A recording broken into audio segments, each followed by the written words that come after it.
Jadi, selamat sore semuanya.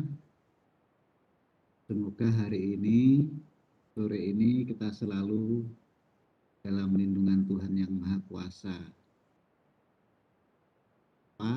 Selalu hati-hati, jaga kesehatan. Pandemi masih belum berlalu, ya.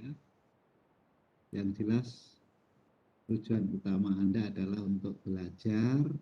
Semoga kalian semua diberikan kemudahan, diberikan keberhasilan dengan hasil yang sangat memuaskan. Amin. Ya Rabb. Amin. Adik-adik mahasiswa yang saya hormati, ya. Jadi hari ini kita akan membahas tentang toksikologi obat. Toksikologi secara umum, ya. Nanti di sesi selanjutnya nanti akan ketemu bahasan tentang toksikologi obat. Adik-adik yang saya hormati, jadi untuk kali ini kita akan membahas tentang toksikologi secara umum. Toksikologi secara umum. Jadi namanya toksik atau racun, adik-adik. Jadi karena bahasanya umum, ini nanti bisa dari toksikologi obat, ya, toksikologi tanaman, toksikologi logam berat, metaloid, dan sebagainya. Dan jelas bahasanya masih sangat umum karena kita masih dalam taraf pengantar di sini untuk mengetahui apa sih toksikologi itu. Ya. Kalau farmakologi Anda sudah mendapatkan di farmakologi 1, sekarang di toksikologi lanjutan atau paket dari farmakologi. Ya.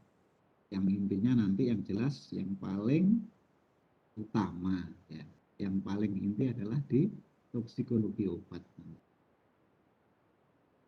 Karena kita adalah calon dokter hewan, dan nanti Anda pasti akan terjun di lapangan. Anda akan banyak menjumpai macam-macam keracunan, macam-macam substansi yang bersifat toksik, dari tanaman, dari kelautan, dari obat, ataupun bahan kimia tertentu, dari logam berat, ya, dan sebagainya. Banyak sekali yang dapat menimbulkan yang namanya toksik atau keracunan. Kita lanjutkan. Jadi intinya toksikologi adalah ilmu yang mempelajari tentang mekanisme keracunan, sumber keracunan, dan tata cara penanganan atau handling dari akibat sebuah keracunan itu. Jadi,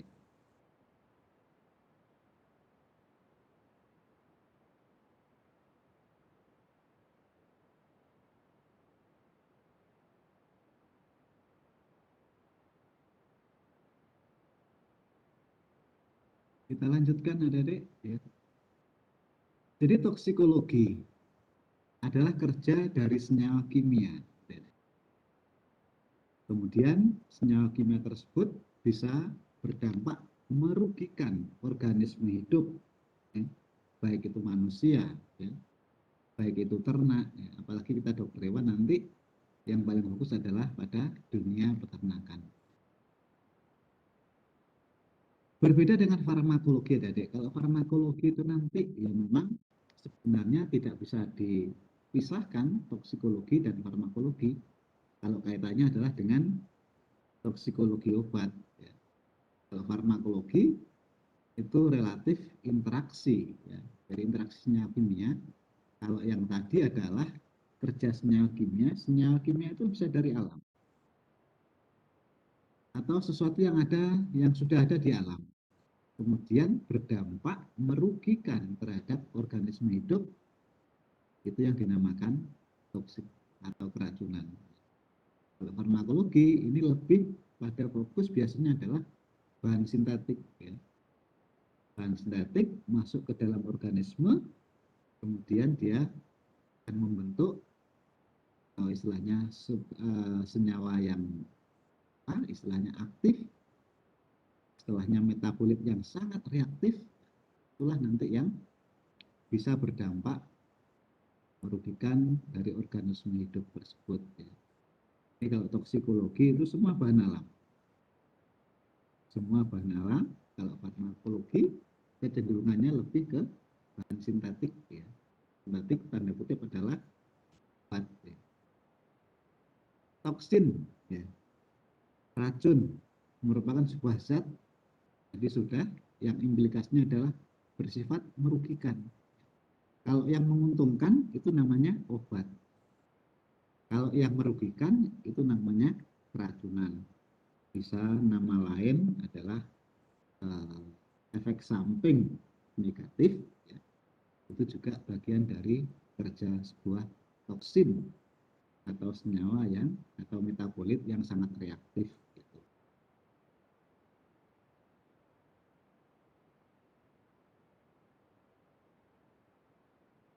Adik-adik mahasiswa yang saya hormati, ya.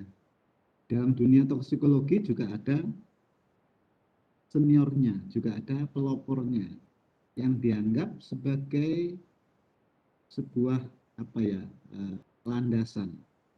Kalau di dunia medis kita mengenal ya Ibnu Sina, Aristoteles dan sebagainya ya. Di dunia toksikologi itu yang dianggap sebagai bapak toksikologi modern adalah Paracelsus. Paracelsus itu dianggap karena dia merumuskan teori-teori tentang toksikologi yang pada hakikatnya semua benda di alam ini dapat bersifat racun. Tidak usah jauh-jauh adik-adik. Air yang kita butuhkan itu juga bisa bersifat racun. Nanti kalau dosisnya berlebih, jumlahnya berlebih dan sebagainya. Ya. Kalau di alam kita bisa lihat air dalam jumlah terbatas tertentu bisa dimanfaatkan untuk irigasi dan sebagainya.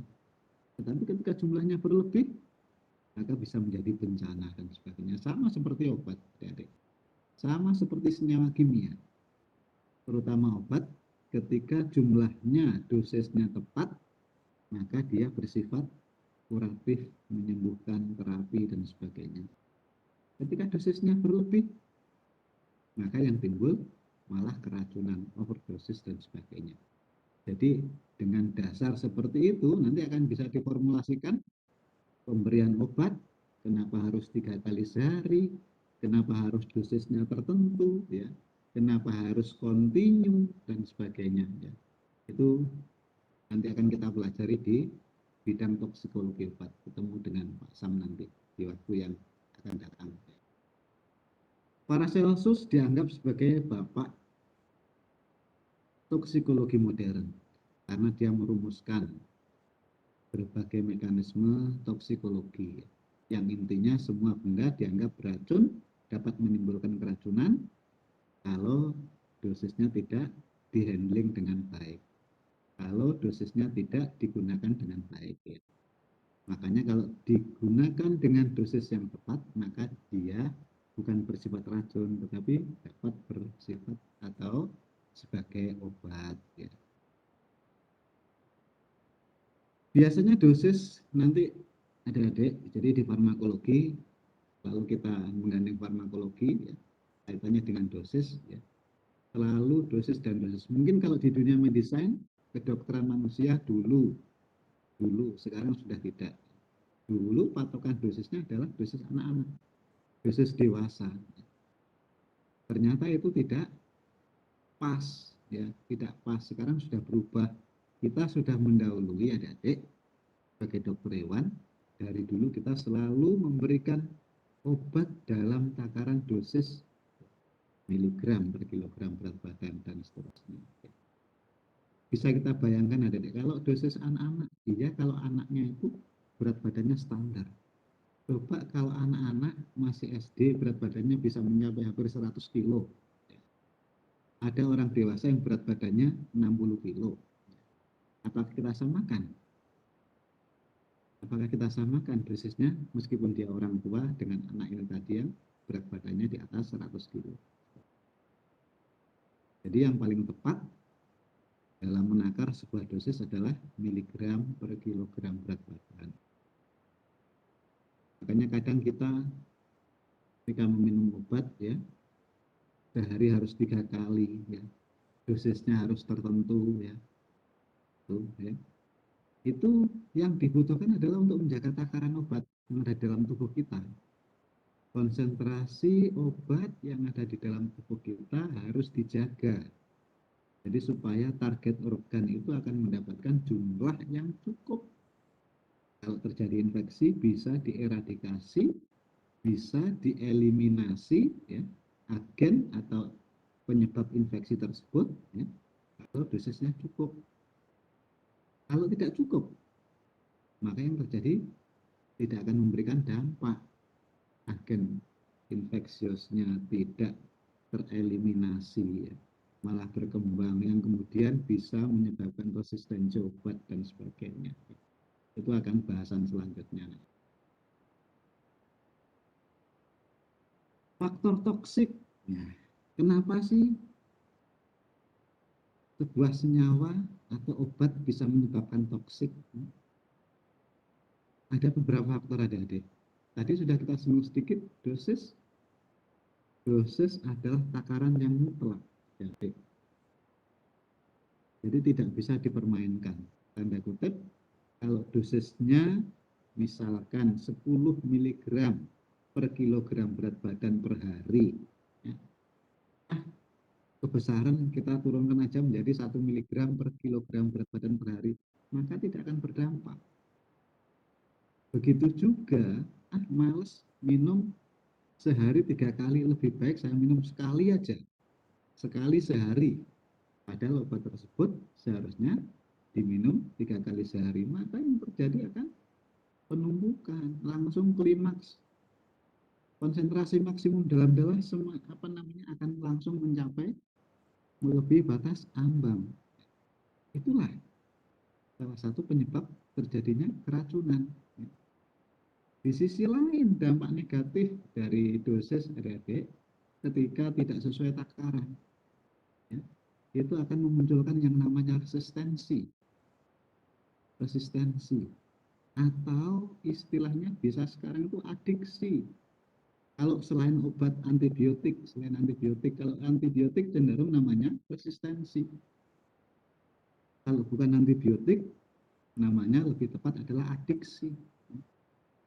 Kita minum paracetamol adik-adik, ya, misalkan 1 tablet yang seharusnya setiap kali minum.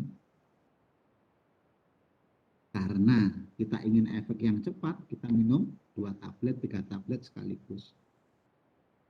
Maka nanti di periode yang akan datang akan semakin besar dosis yang diperlukan. Di samping dampak negatif sudah menunggu adik-adik karena overdosis tadi. Itu dari dosisnya. Ya. Sifat zat adik-adik ya, sifat zat harus sesuai. Ya. Obat injeksi harus diberikan dengan skala injeksi. Ya. Tidak boleh diberikan oral. Karena apa? Injeksi itu biasanya obat-obat tersebut itu tidak stabil di dalam saluran cerna, makanya dia Mohon maaf dok, ya izin gimana? untuk PPT-nya di saya masih di bagian pembuka toksikologi umum dok. Oh belum ya? Ya dok, Oh, tidak pindah dari tadi. kok punya saya sudah pindah. Yang lain gimana adik-adik? Yang lain sudah jalan PowerPoint-nya? Maaf dok, masih Saya juga belum, Dok. belum. Loh, Saya juga belum dok. oh iya sorry punya saya sudah melanjut sih, sebentar ya, oke di mana ya kesalahannya, kita ulang sedikit. Oh baik Dok, izin menyampaikan juga Dok. Tadi ada teman saya yang di-join room Webex Dok karena sinyalnya bermasalah, jadi dia belum di-admit sekarang Dok. Tadi sudah sempat join, cuman keluar sendiri Dok. Iya, Terima kasih. oke siap adik. Ini masih belum muncul, nanti akan ada pemberitahuan. Jadi untuk teman-teman adik-adik yang sinyalnya terganggu, kalau sudah bisa join nanti tolong disampaikan ya, biar nanti Pak Sam akan memberikan let in-nya, ya. In-nya supaya tidak menunggu di luar. Pak Sam sudah kita kembalikan dulu coba di N-nya. Saya stop screen dulu sebentar ya Dek ya.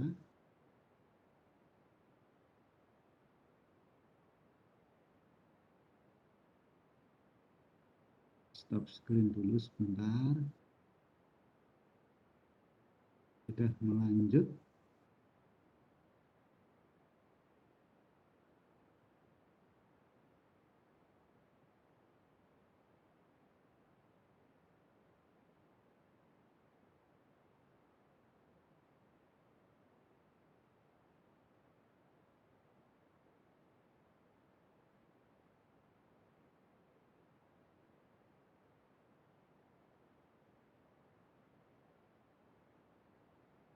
Ini tampak, ada Dek. PowerPoint-nya Pak Samsuri tampak sekarang. Terlihat dok. Terlihat ya, oke. Bisa berubah adik-adik PowerPoint-nya? Izin dok, sudah dok. Oke, ya. Siap, kita lanjutkan ya. Oke. Jadi faktor yang mempengaruhi sebuah benda, senyawa atau obat toksik adik-adik ya. Tadi sudah kita singgung dosis, kemudian sifat zat ya. Sifat zat ini artinya kesediaan obat tersebut ya.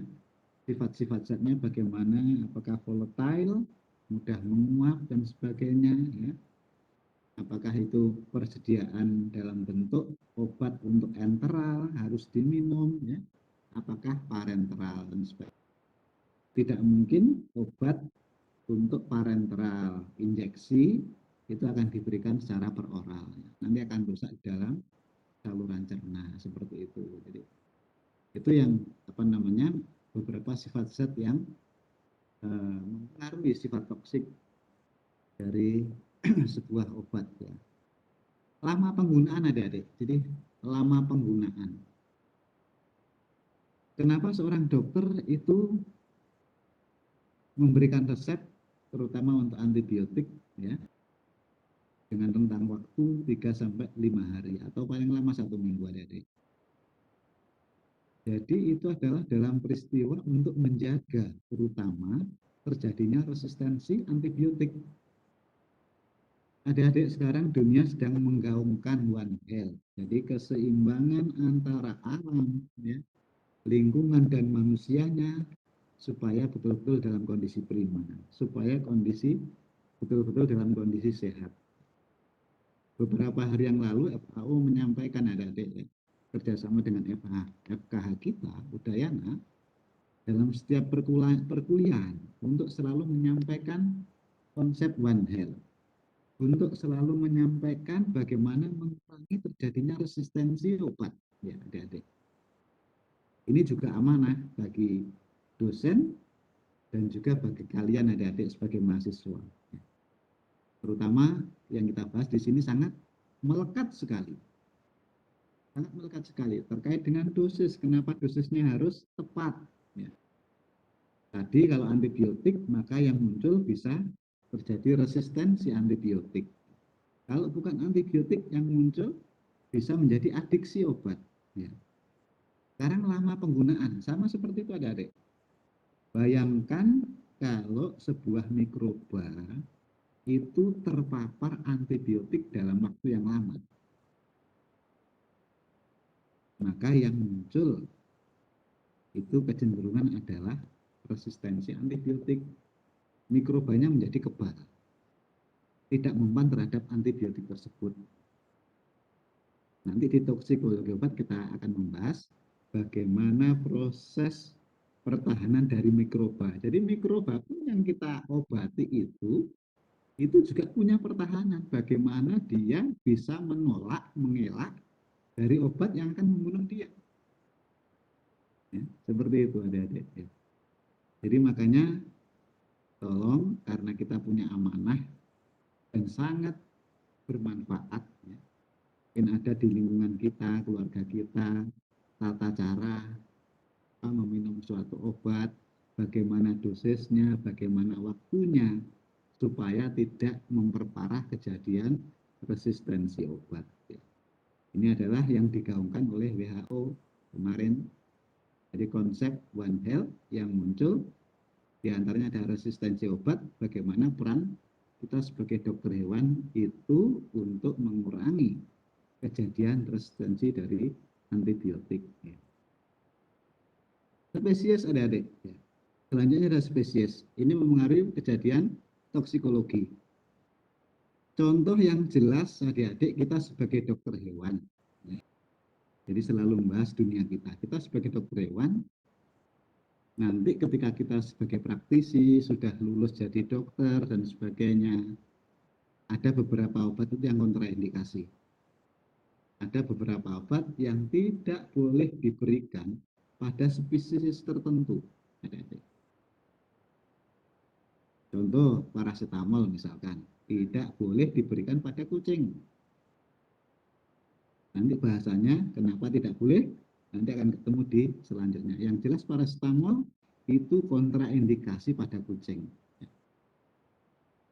Ketika Anda periksa kucingnya demam, wah ini demam, ini harus diberikan antipiretik.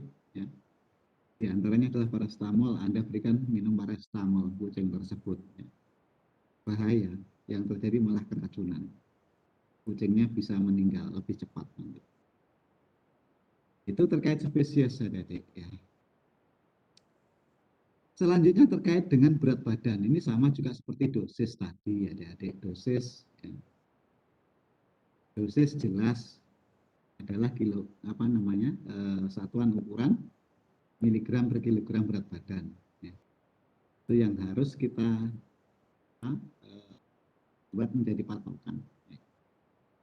Orang yang berat badannya lebih besar, maka dia akan cenderung membutuhkan dan wajib membutuhkan obat yang lebih besar. Umur adik-adik. Kita bahas masalah umur. Antara anak-anak muda dan dewasa ya, itu tidak sama adik-adik ya. Mungkin orang tua kita ya, mungkin kakek nenek kita ketika meminum obat itu jangan disamakan dengan dosisnya kita. Yang semua organ punya kita masih kondisi sangat vital, sangat baik ya. Tidak bisa adik-adik, karena proses metabolismenya pun akan berbeda. Semakin tua, otomatis kemampuan metabolik, hepatiknya, kemampuan metabolisme, heparnya juga akan menurun. Makanya kejadian beberapa di rumah sakit adik-adik ini sering kita alami ya. Orang yang mau operasi terutama manula, kadang beberapa dokter ketakutan tidak berani mengoperasi. Ini yang ditakutkan. Yang ditakutkan yaitu tadi kemampuan dari organnya seperti apa, mampukah menerima obat terutama anestesi yang akan diberikan. Itu. Jadi itu terkait umur adik. Anak-anak juga sama, masih bayi. Ya. Masih bayi apakah harus kita samakan? Karena pada status masih anak-anak, masih bayi, itu juga imun sistemnya belum berkembang dengan baik. Hati-hati. Contoh di dunia kita, dunia kedokteran hewan, adik-adik yang sering kita jumpai, misalkan pada kembali ke kucing lah juga, ke kucing.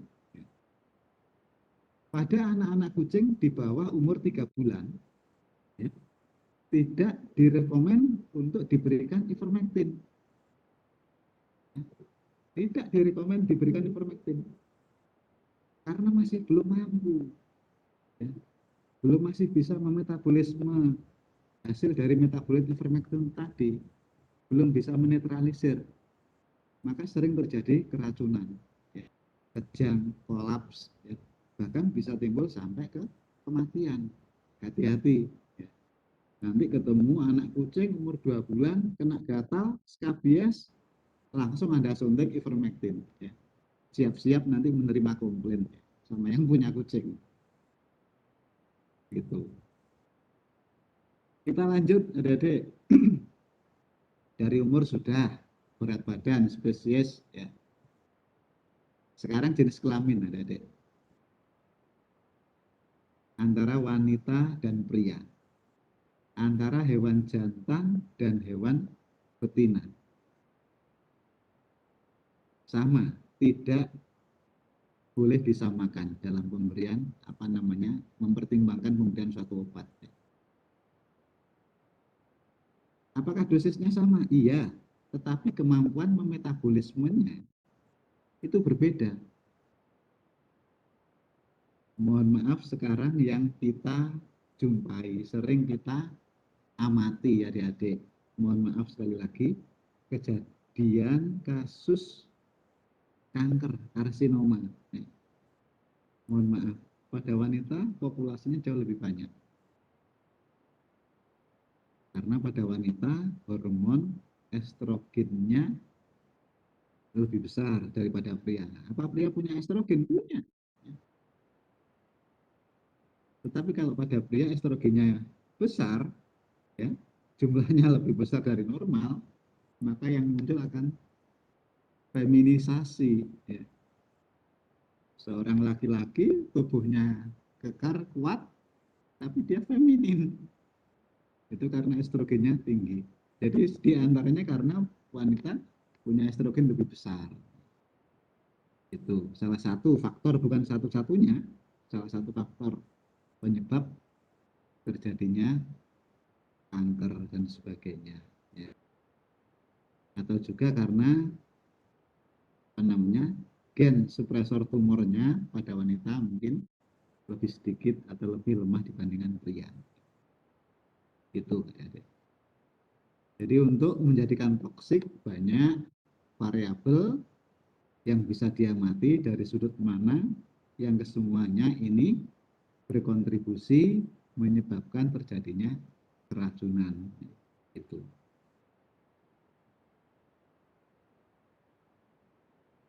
Ini bidang toksikologi tadi. Jadi nanti kita akan masuk mungkin di sesi selanjutnya, tapi kita bahas sedikit ya. Karena memang jatahnya hari ini adalah pengantar toksikologi seperti itu tadi. Ya.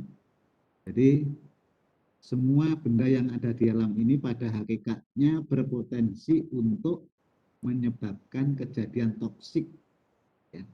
Itu adalah dasar atau teori yang dikemukakan oleh tokoh modern toksikologi, yaitu Paracelsus.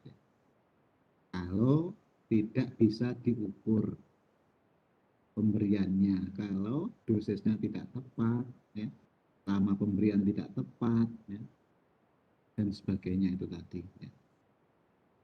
Jadi pada hakikatnya menurut Bapak toksikologi modern, semua benda di alam ini semuanya bersifat racun. Tergantung kebijaksanaan kita atau bijaksananya kita dalam menghandling kesemuanya ini. Pisau juga bersifat mematikan, ya. Tapi pisau juga bersifat menguntungkan, ya. Bagaimana tergantung kita menggunakan itu. Jadi toksikologi adik-adik, ini kalau dilihat dari proses kejadian toksiknya, itu ada dua klasifikasi besar. Ya. Ada toksisitas yang bersifat akut, artinya kejadian toksiknya ini berlangsung dengan waktu yang sangat cepat. Kadang belum bisa diramalkan dalam artian baru setelah disuntik beberapa menit biasanya timbul kelainan atau efek yang merugikan, mungkin demam, gatal, ya. Itu kejadian umum yang muncul biasanya ketika reaksinya cepat ataupun bahkan bersifat shock, bisa menimbulkan shock anafilaktik. Ini yang bahaya adik-adik. Yang kedua adalah toksisitas kronis. Kalau kronis ini munculnya sangat lama, namanya kronis. Dia bisa terjadi dalam berminggu-minggu, berbulan, bahkan bertahun-tahun. masih segar di ingatan kita kasus kejadian Minamata. Jadi pencemaran lingkungan oleh logam berat, ya. Kalau ada yang dari Sulawesi, ini kejadian di Minahasa. Kasus Minamata, jadi kelainan keracunan karena limbah, ya, logam berat, ya, PB. Ya. Kemudian PB itu bereaksi dengan otak, sel saraf, ya, yang kemudian menimbulkan kejadian perubahan kanker otak, ya. Istilahnya psikisnya, atrofi dan sebagainya. Jadi dia mengganggu sistematika yang ada di dalam otak pusat, ya. Yang muncul atrofi mental, ya, retardasi mental. Jadi apa ya istilahnya kalau mental yang terganggu seperti itu, ya. Yang terberat adalah munculnya proses kanker di otak. Itu kalau sifatnya kronis seperti itu adik-adik. Jadi kalau yang cepat biasanya akan terjadi dalam beberapa menit atau detik. Toksik bisa karena suatu obat, ya. Toksikologi obat. Nanti ada bahasan tersendiri tentang toksikologi obat adik-adik, ya. Jadi sekilas saja yang kita bahas di sini, ya. Jadi sebuah obat sebelum diedarkan adik-adik itu harus melalui uji yang sangat ketat. Uji yang sangat ketat, dan ujinya itu tidak dalam waktu yang singkat, ya.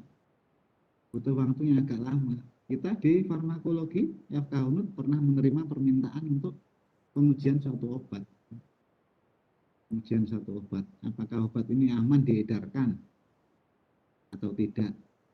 Yang pada prinsipnya adik-adik, semua obat itu sebelum diedarkan di masyarakat, di pasaran, diedarkan di masyarakat, dia harus melakukan uji coba dulu, ya, pada hewan coba.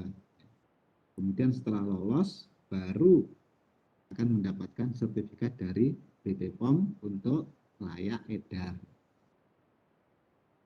Dalam pengujian tersebut akan mengambil banyak sampel, adik-adik.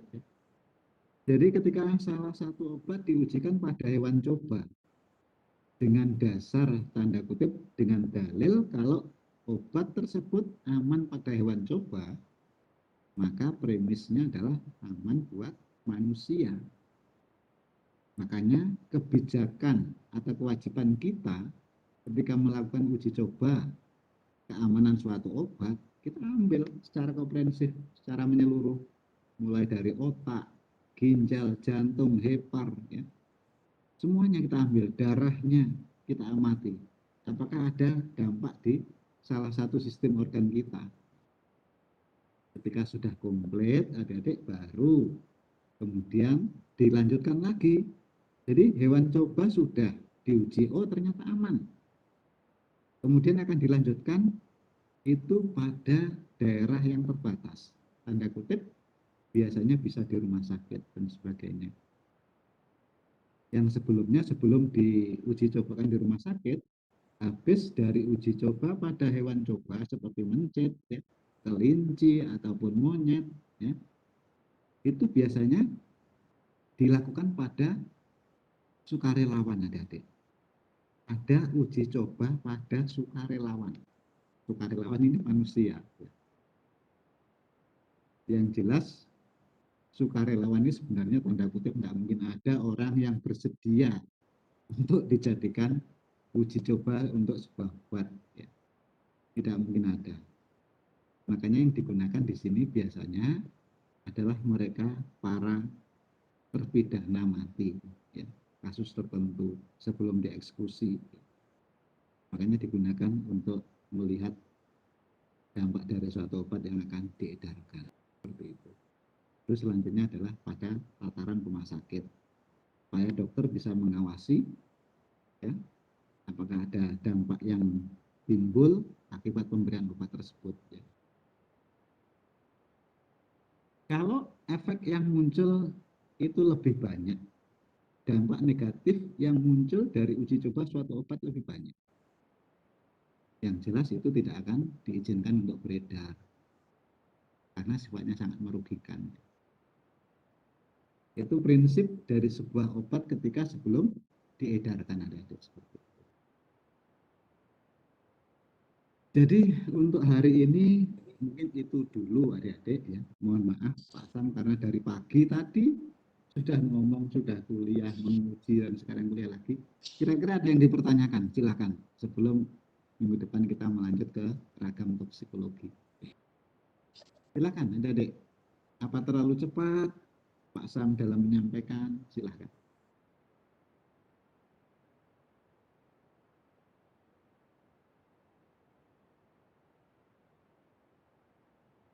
Halo? Sudah jelas semua?